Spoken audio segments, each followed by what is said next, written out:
How the hell did Buggy become an emperor? Despite everything Kid and Law achieved, even getting the same bounty as Luffy, they were not even considered to be emperors, but instead it was Luffy and Buggy.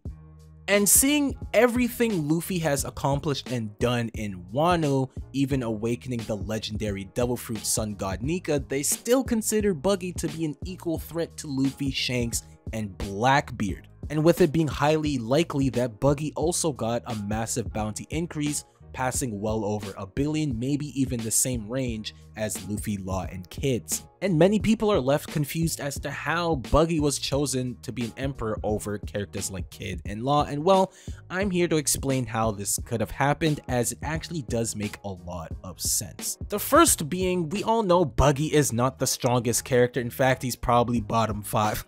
I'm kidding, that's going too low, but he's really not that strong. But one thing for certain is it's not only about strength. In fact, there's a lot more to it that makes you an emperor. In fact, they only considered Luffy an emperor after he gained himself some territory and the backing of the Grand Fleet. So 2 other things are actually needed in order to become an emperor, and that is military might and, of course, territory. And we know that Buggy has grown his forces throughout the world, even getting the assistance of the giants before they left him for Luffy. But just like Luffy, Buggy does have great charisma, and it's funny because the people that ended up breaking in and out of Impel Down ended up becoming emperors: Blackbeard, Buggy, and Luffy. And if you look back at volume cover 25, it actually foreshadows the current emperors, having Shanks, Buggy, Luffy, and Blackbeard all on the cover. But we've only really seen Buggy once in all of post timeskip, and immediately after his warlord status was stripped away from him, so we don't really know the military might that Buggy possesses, but it was good enough that he was able to escape from the Marines and end up becoming an emperor of the sea. He also could have gained himself some territory over time. It has been 7 days since the end of Wano, so Buggy definitely did something over the last 7 days that would make him a major threat in the eyes of the world government.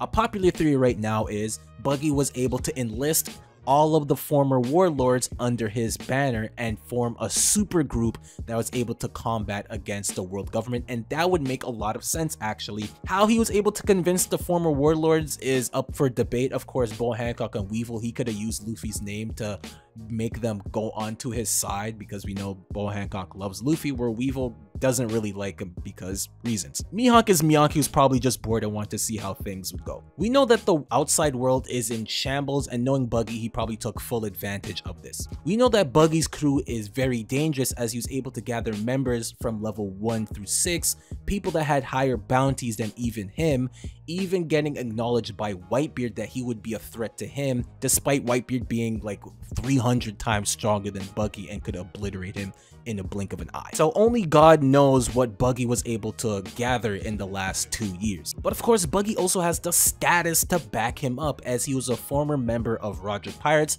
He's considered to be a childhood friend of Shanks. So in the government's eyes, they might think Buggy already knows what the One Piece is or how to get to Laugh Tale. But that's not the only thing that could have propelled Buggy into Emperor status, as there was a long-going plot that involved Buggy and Captain John's treasure. We know that Buggy was able to get his hands on the map to Captain John's treasure through the armband that Luffy gave to him. Although we have yet to know if Buggy was able to find the treasure or not, it's very possible that he eventually did, which caused him to be a major threat to the world government, as we do not know what this treasure is, but it's definitely been an ongoing plot. In fact, it's been so long, it started all the way back in chapter 233, the same volume that Blackbeard, Luffy, Shanks, and Buggy were on, that I guess you can say foreshadowed they'd be the Emperors, volume 25. And in chapter 233, Buggy went to a skull-shaped island, believing that's where Captain John's treasure was hidden. And if you look at that chapter by itself and how it transpired afterwards, it was a very random scene and didn't lead to anywhere, or so you think, because there's actually another skull-shaped island out there in the New World, and that is of course Full of Lead Island, which is Blackbeard's home base, which is also where the Rocks Pirates were formed, where Captain John was once a part of. So it's very possible that Captain John's treasure is actually on Full of Lead Island, where his pirate career started. But let's assume Buggy has Captain John's treasure, which you have no idea what it is. A lot of people speculate that this treasure could be in fact Uranus, the one ancient weapon we have no idea its whereabouts or what it is. Of course, there's so many things Buggy could have done to make it an emperor. He does have the charisma, the status.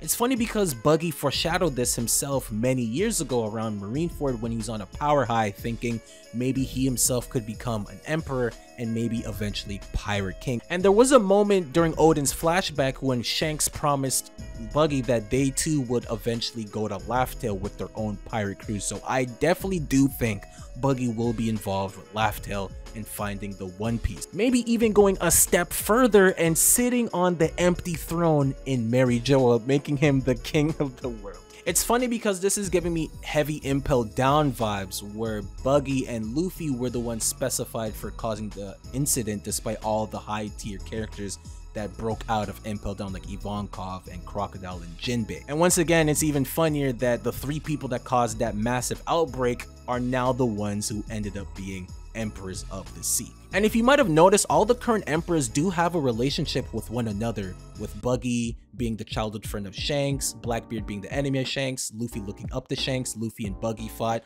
Blackbeard and Luffy don't like each other, Buggy and Shanks don't necessarily like Blackbeard since the Whitebeard and Roger days. Now, as for bounties, I do think Buggy has a bounty well over 1 billion because of his status, military power, and the territories he's gained over the years, and he was able to escape from the Marines. And seeing the revelation of Kid Law and Luffy's bounty being 3 billion, it really wouldn't surprise me that Buggy is around the same area as well, because it was him and Luffy that ended up becoming emperors, and Luffy right now is about 3 billion. So it wouldn't surprise me if his bounty is somewhere between 2.5 to maybe 4 billion, somewhere around there. Knowing Buggy, he probably just has a large amount of support backing him up that not even the world government can ignore any longer. He could have also recruited former enemies we've seen throughout the series. That'd be very interesting. We know once Doflamingo was out of the picture, Buggy and his mercenaries took over the military market and became #1, I believe. So over the last 7 days or few months, Buggy might have become the #1 in the underworld, which would be pretty damn crazy, but befitting Buggy the Clown. And he must have done something to outsmart or make the world government think they outsmarted him, because they call him the genius jester, for a reason, of course. But let me know what you think of the comments of this progression and how Buggy will one day become Pirate King. What do you think his bounty will be? How did he become an emperor? What do you think his crew looks like now? Moji is now a 1st Division commander. That is absolutely insane. But let me know in the comments down below. I hope you guys have a good day and a good night. I'll catch you guys on the next one. Peace.